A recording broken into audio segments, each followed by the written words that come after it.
Alright guys, so even the US knows this is a bad idea. Ukraine has been attacking many Russian refineries for the past few weeks, and this is a new strategy endorsed by Zelensky. It's a very risky move. And it's starting to piss off not just Russia, but Washington itself. These weeks have demonstrated to many that the Russian war machine has vulnerabilities that we can reach with our weapons. And it's all about disrupting Russia's financial machine to hit them where it hurts. And the idea is really simple. Ukraine can't match Russia on the field, so they are targeting their softer targets. Russian revenues comes from oil exports, and if you hit the refineries, you'll cause a lot of financial damage. At least that was the plan. Putin can't refine crude to more expensive products like gasoline and diesel, and that in turn should push down their revenues. However, the global economy is extremely connected. Hitting Russia might reduce revenues, but this could spike global inflation up. And when central banks today are all talking about rate cuts, the last thing the elites want is higher energy prices. In a shocking update, the US is warning Ukraine to stop hitting Russian refineries. The attacks have gone on for far too long, and Joe Biden has had enough. And this all has to do with higher crude prices back in America. The US has issued warnings to Ukraine's SBU and their intelligence apparatus to stop the attacks.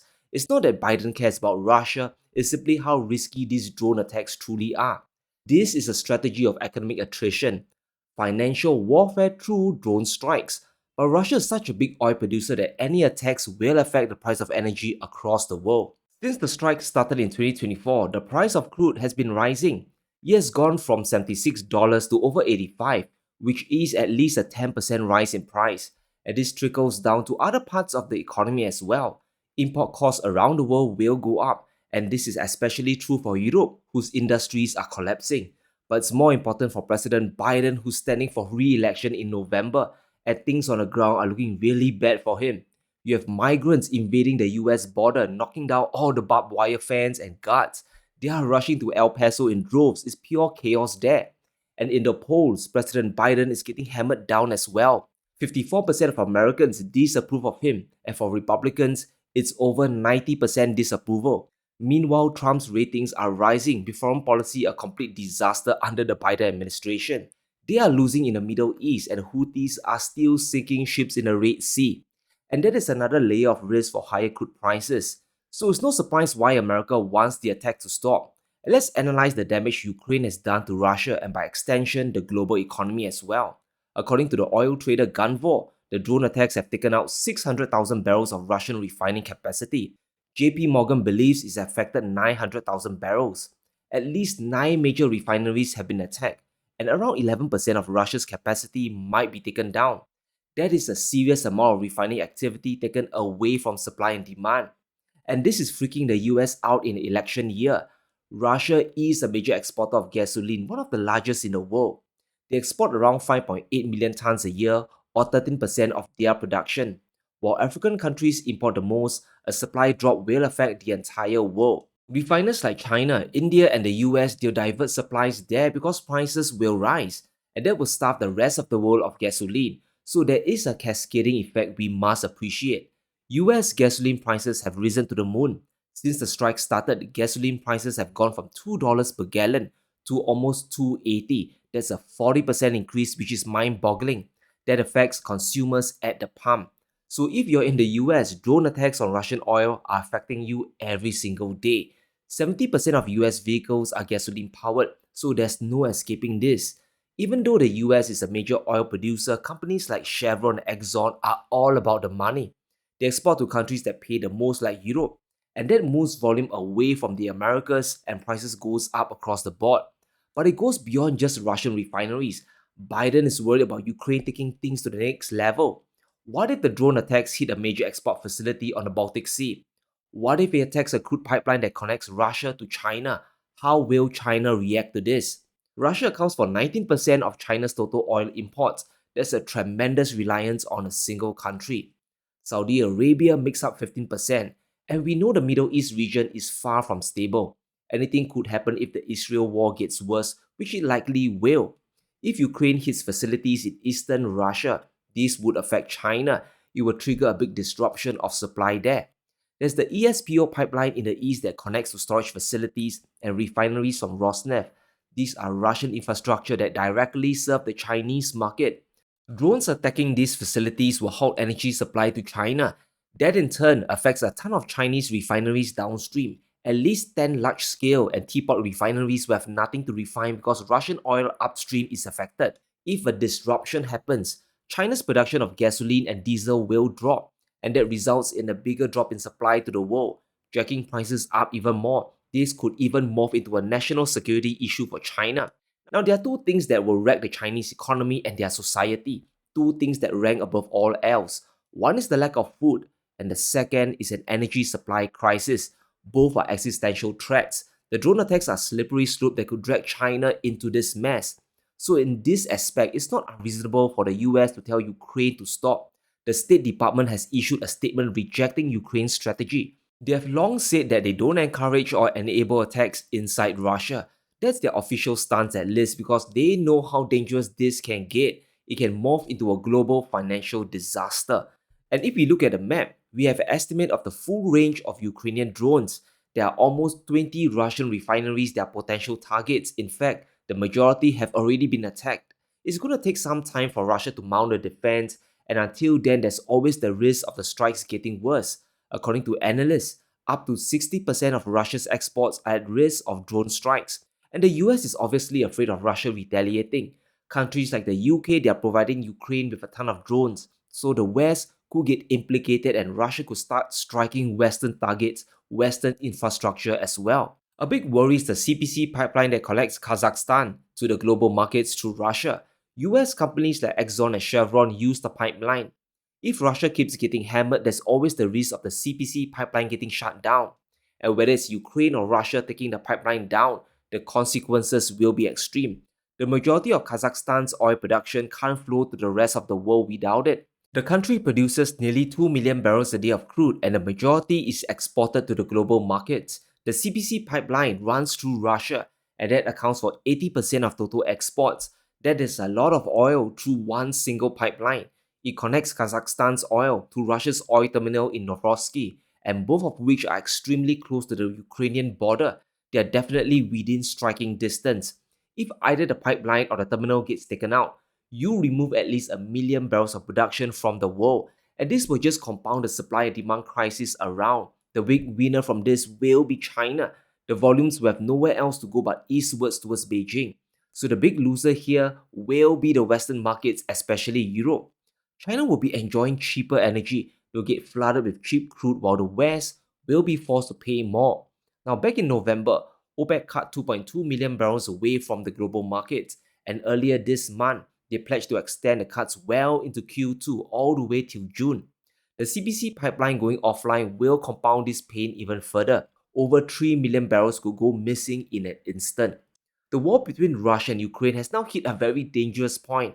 There are simply no limits left. Anything and everything are potential targets, which should be very terrifying for the global economy. Now, that's just on the crude oil side. The attacks on Russian refineries could also trigger Russia to protect their domestic market. Putin could extend the gasoline ban and cut away diesel exports as well. Analysts are predicting that Russia's refinery runs could fall to the lowest in 2 years. If the strikes continue, it could drop to 5.1 million barrels a day of crude processed. This would mean an additional fall of 300,000 barrels a day. This would decrease the supply of gasoline and diesel coming out of Russia. Prices in Russia are already starting to rise substantially. Since the start of the strikes, car fuel prices have been going up from 50,000 rubles per ton to over 63,000. That is an increase of 26%. And this will leave Putin with a choice to make. If he chooses to export gasoline, he might earn more revenue per barrel, but that would cause local inflation to soar. The more likely outcome will be to extend a fuel ban and protect his domestic markets, and this will take away significant volumes from the markets. Countries in Europe like Germany would be scrambling around for supply and they have to pay more to secure it. But what's scary is Ukraine's reply to the US. It seems that no one's taking Joe Biden seriously anymore. Israel isn't listening to America, and now Zelensky is arguing back. Ukraine is telling America that Russian oil facilities are fair game. The oil refineries are legitimate targets from a military point of view, and let that sink in. The strikes on energy infrastructure aren't gonna end. It might get worse and the production drop could get even nastier. And this raises a whole bunch of questions in the US-Ukraine relations. If the 60 billion gets passed, what will Ukraine do with the money? Will they buy more drones to blow up refineries? Because that will blow up the global oil markets as well. We have gone past currency sanctions and oil price caps. Those are the basic stuff. And Ukraine is going to keep hammering away. Nobody, after 2 years of large-scale war, can dictate conditions of waging this war to Ukraine. So the US is being ignored and Biden has lost control of the situation. If you're Trump and you're watching this, are you going to give Ukraine more money or are you going to pull support away? The answer should be very obvious. Inflation is going to go up, which isn't good for the US economy. Prices at the pump will be heading higher and high, and Biden's election might be doomed, courtesy of Ukraine. And to understand the danger of this, we must talk about US inflation and the rate cuts. During the recent Federal Reserve meeting, there were no rate cuts. The Fed's March dot plot tells us where rates will go. The majority of Fed officials see rates coming down to 4.75% by the end of the year, so 3 rate cuts are coming. But that is if inflation keeps coming down. Ukraine hitting Russian refineries is going to complicate the inflation fight even further. When oil prices rise, the input cost of everything goes up. It's not just prices at the pump. Service costs will stay high, manufacturing will get more expensive, and food prices will hit up as well. Biden needs rates to come down without reigniting inflation, but Ukraine is going to make that rather impossible. Vanguard is predicting 0 rate cuts this year. They believe that inflation is still a persistent problem and the Fed can't afford to cut rates. So the situation back home is getting very dire for Joe Biden. He's losing grip on the Middle East, the Red Sea is still on fire, and Ukrainian drones won't stop attacking. And if this continues, we'll see rates continue to stay high and higher and the US economy getting pushed closer towards economic trouble. Many black swans are already circling the economy. It's one unstable house of cards, and one clear problem is the specter of commercial real estate. The whole world knows US office spaces are in trouble, and short sellers are starting to raise their bets against US CREs. They are betting for prices to crash, and it might be a very easy win. The share of delinquent loans in commercial real estate (CLOs) are starting to rise, and these are risky loans tied to CREs, and it's not looking good here. Over the past 4 months, the share of delinquent loans is heading up. More than 7% of loans are in trouble, with the majority being late for over 60 days. It's one big flashback to the '08 crisis, just before the property bubble took everything down. This is a serious problem brewing, and it's thanks to higher interest rates. We could be facing a CRE collapse if rates keep staying elevated, and that's how volatile the US economy really is. Biden needs to get inflation down for the Fed to cut rates. However, with the situation in Ukraine and Israel, that's mission impossible. But it gets crazier. Ukraine is using the drone attacks as a bargaining chip to get US funding. Listen to this statement from Newsweek. Ukraine will stop bombing Russian oil refineries on one condition: the bill on supporting Ukraine should pass in the House of Representatives. In other words, give us the $60 billion and we'll stop the attacks. Now let's assume they do. It still puts Biden in an impossible situation. Elections are in November. If Russia manages to score more wins, Biden's campaign could be finished. Imagine the collateral damage, the fallout to the campaign. If the 60 billion goes to Ukraine and Russia doesn't collapse, Trump will have a field day with that. Russia advancing after the 60 billion will be a campaign disaster. Biden will be handing the presidency on a silver platter to Donald Trump. So this is a lose-lose situation. It's a high-stakes game and everyone is a loser here. Ukraine isn't stopping and the US is trapped. Russia will retaliate even harder and the global economy is doomed. So hang on tight, guys. The inflation nightmare is far from over. Things could go from bad to worse in an instant. But let me know what you think. Will Ukraine listen to the US, or will the attack spark a new inflation crisis? Let me know in the comments below. Stay safe, be sure to smash the like button and subscribe as we navigate through these crazy times.